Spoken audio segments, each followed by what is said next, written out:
Kevin Gapultos from BSc A1C in Physics for Engineers. I will be answering problem about vertical circular motion. Here's the problem. A plane pulls out a dive in a circular arc whose radius is 990 meters. The plane's velocity is constant 215 meter per second.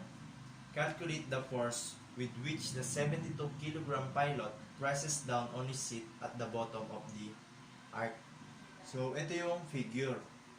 Ito yung plane na may downward force. Ngayon, ang pinapahanap sa atin ay yung force na nararamdaman ng 72 kg pilot. So, T is equal to force.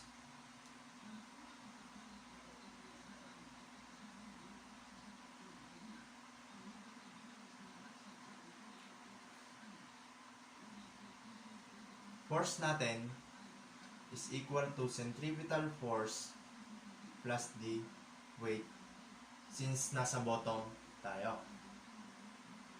So, force natin is equal to centripetal force is equal to mass times velocity squared over r plus weight natin which is mass times the gravity.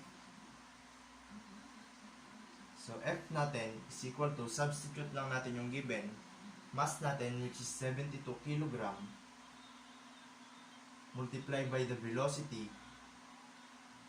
which is 215 meter per second over radius natin na 990 meters plus the mass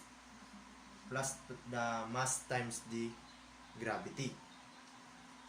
Mass natin which is 72 kg,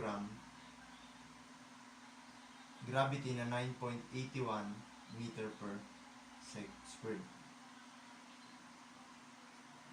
So, pag kinalculate natin, ang makukuha natin ay 4,068.14 Newton. So, yan yung force na nararamdaman ng 72 kg pilot. That's all. Thank you.